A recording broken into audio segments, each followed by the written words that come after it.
presents Be My Guest Entrepreneur Showcase with special guest Pish, Posh and Audio and Light Company. And here's your host, Alana Covington. Hello, I'm Alana Covington and welcome to Be My Guest. This is our last and final show where we are highlighting local entrepreneurs in their journey. If you are looking to start your own business, our guest today may have some helpful information for you. After this break, we will jump right into it with Audio and Light Company. Stay tuned.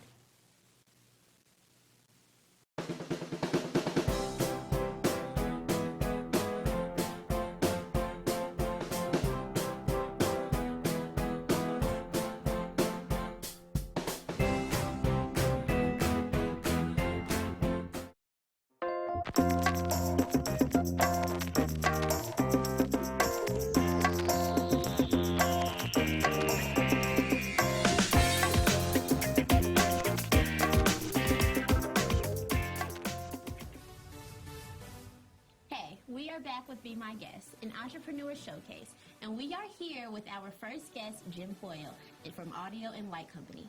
Audio and Light Company is an audio company specializing in live events.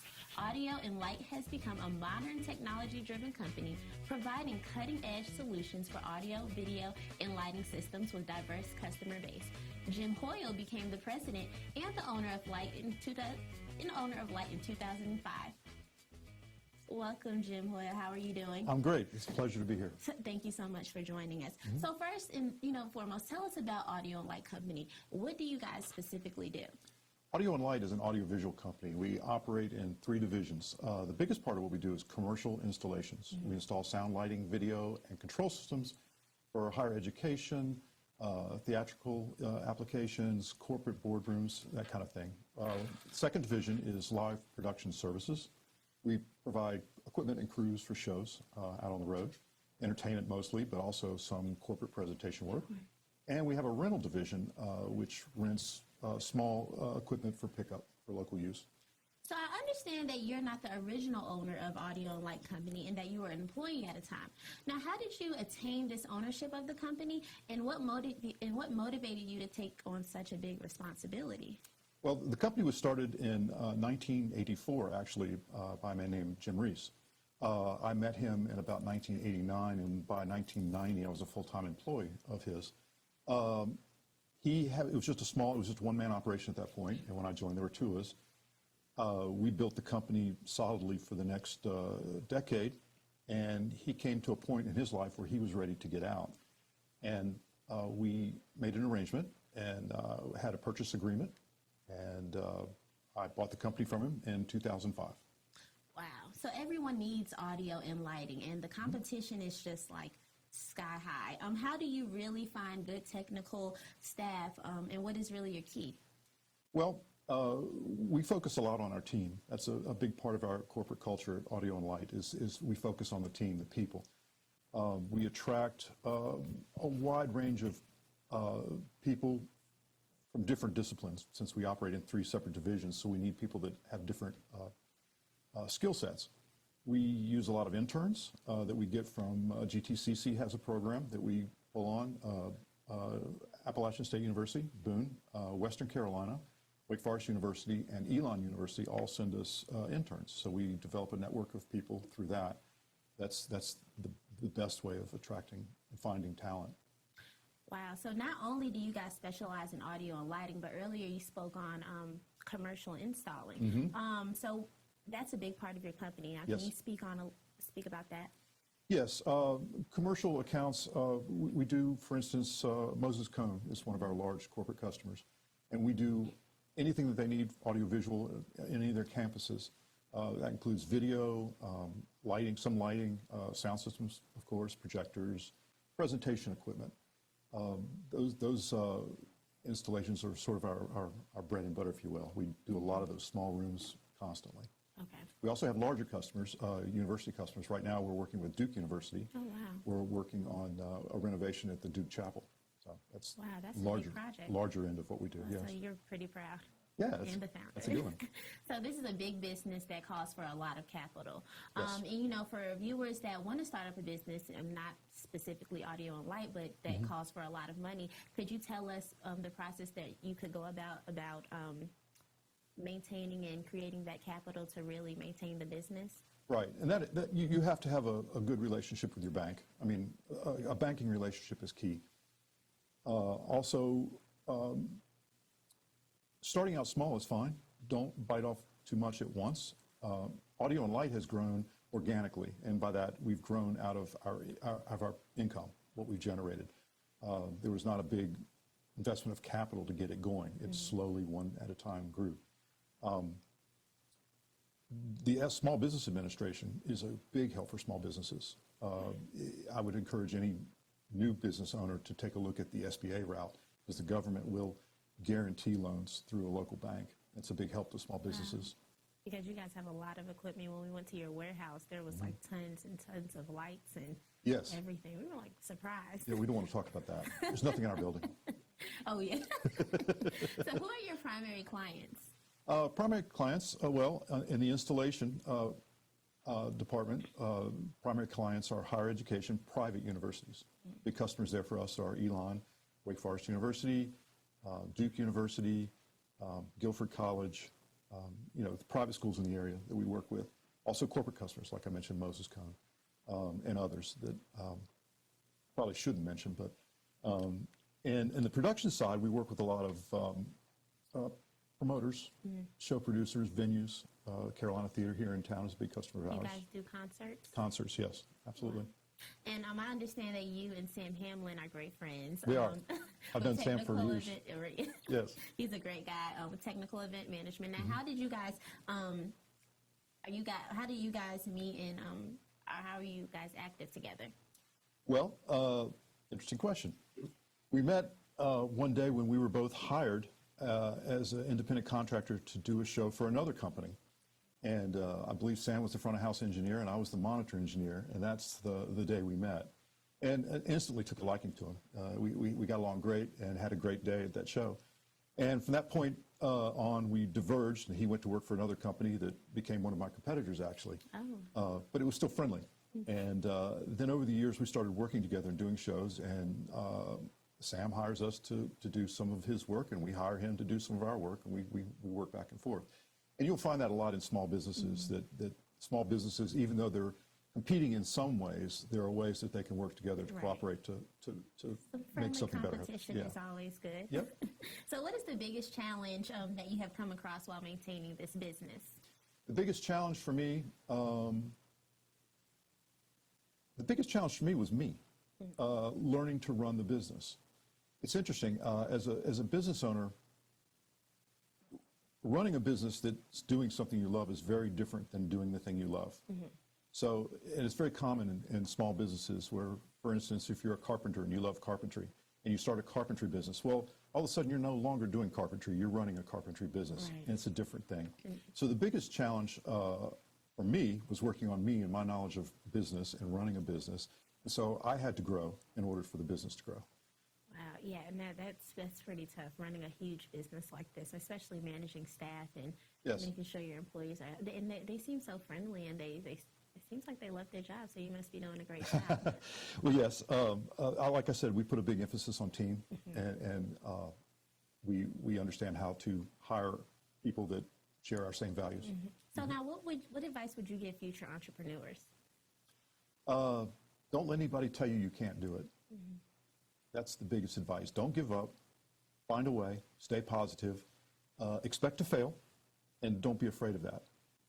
If you're afraid of failure, you don't belong as running a business or being an entrepreneur.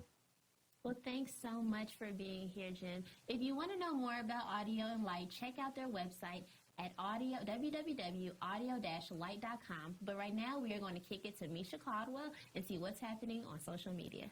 Thank you so much. Hello, Thank you. I'm Misha Caldwell with TEM Video. Today we have a Twitter poll question that needs your answer. Log on to Twitter, follow TEM Video, and answer our poll question. The question is, who is the CEO of Instagram? A, Jack Dorsey, or B, Kevin Systrom? The answer will be revealed later on in the show. Coming up next, we have Imani Harris with Pish Posh. Stay tuned.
Follow us on Facebook. Follow us on Twitter. Follow us on Instagram at TEM Video. Just a click away. To be my guest. It's a great day to be an entrepreneur. And next up, we have Imani Harris with Pish. She paints each piece of clothing or shoes that pave a gateway leading to a new evolution of fashion. Their core goal is to inspire and to gather up all of her talents and become what most only dream to be.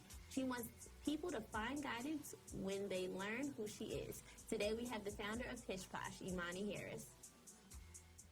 Thank you so much for joining us, Imani. How are you? I'm good. So what is what is Pish? Pish is the name of my clothing line. It just came about a year and a half ago. I got the idea from my best friend. The name of it. I used to make clothing for myself since back in 9th grade in high school. Just taking old things and making it new.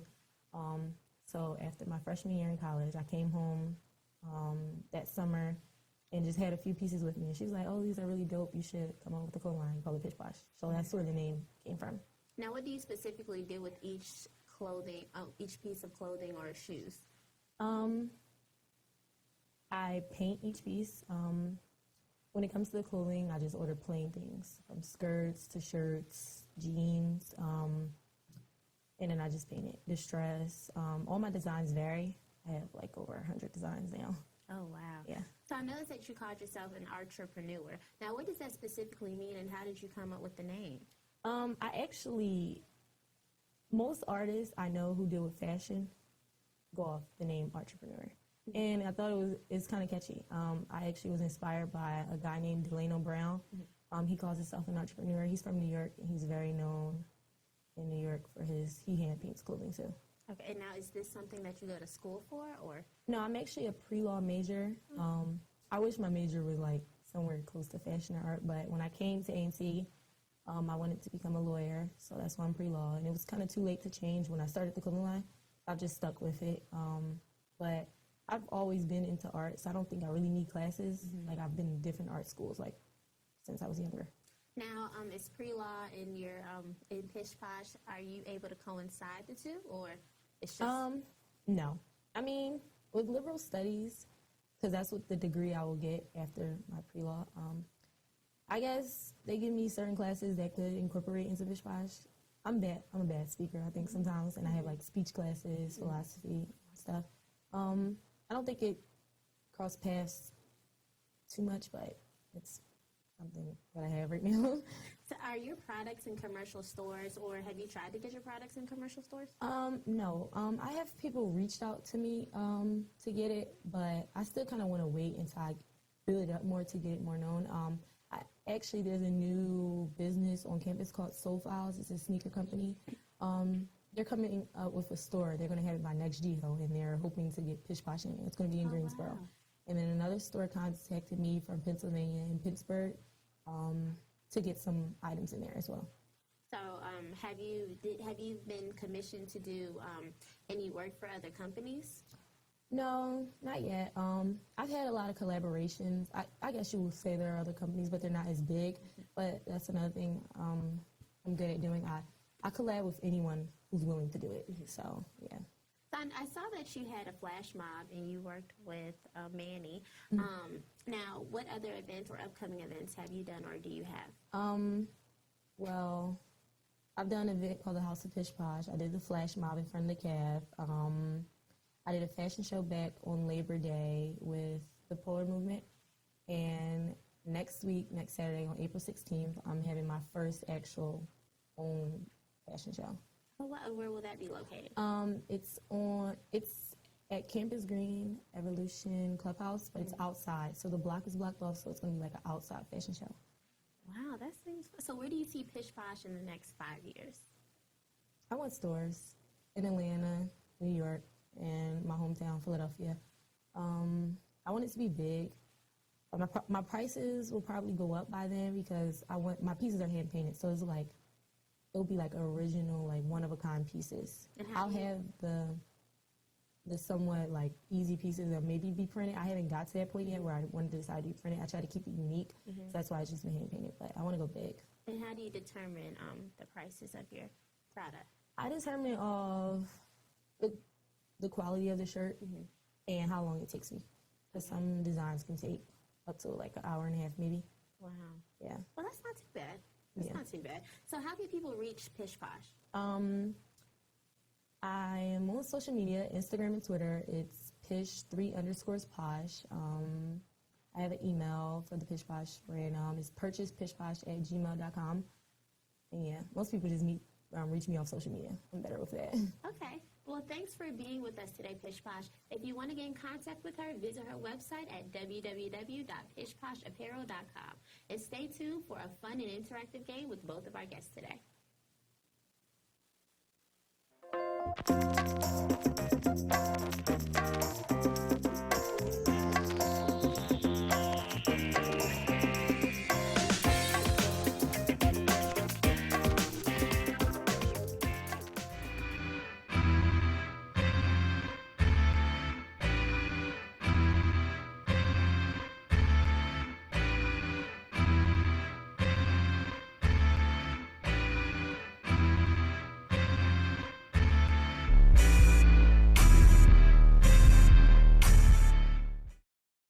Technical Event Management and TEM Video is your one-stop shop when it comes to presentation, organization, and technical implementation for your business.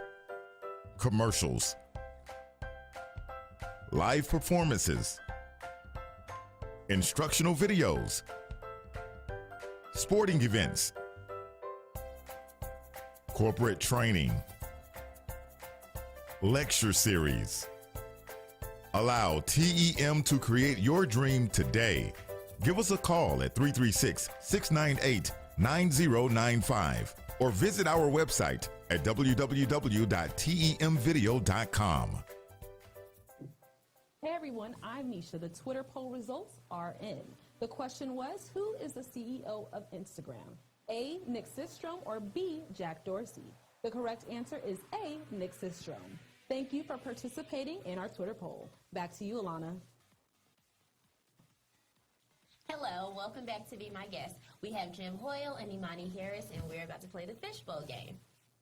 With this game, each guest will reach into the bowl and pull out one question at a time and answer it out loud. So, Imani, would you like to go first? Sure. What was your favorite Disney movie growing up?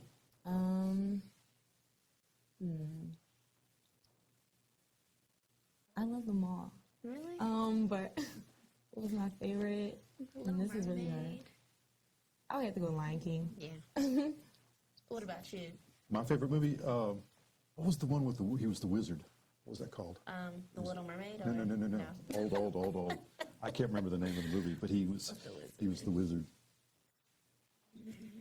Sorry. I think I know what he's talking about. I'm sorry. Not quite sure. So, go ahead. But Little Mermaid was good. The Little Mermaid was I had good. 2 little girls, so I watched a lot of Little One of my Mermaid. favorites. Yes. Where do you see yourself in the next 10 years? Well, that's a good question. I hope to be retired by then. and traveling. Yeah.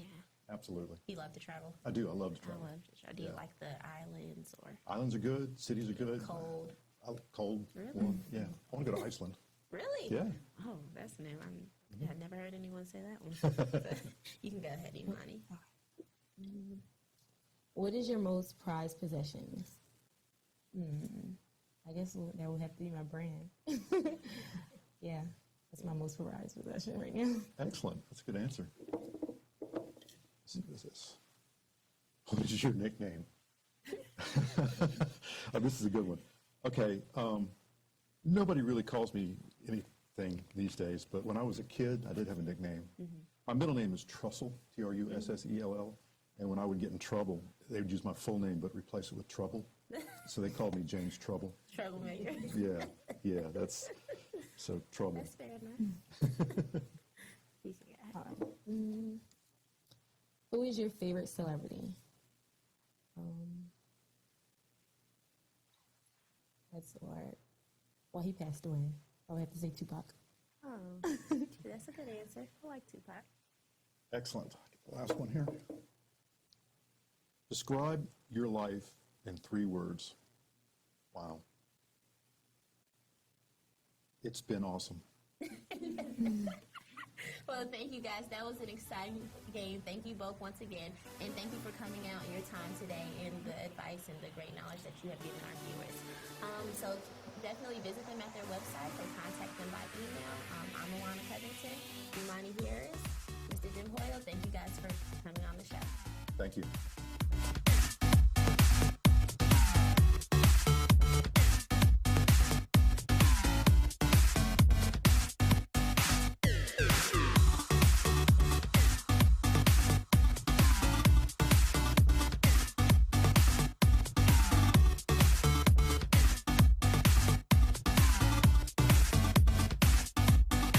This has been a TEM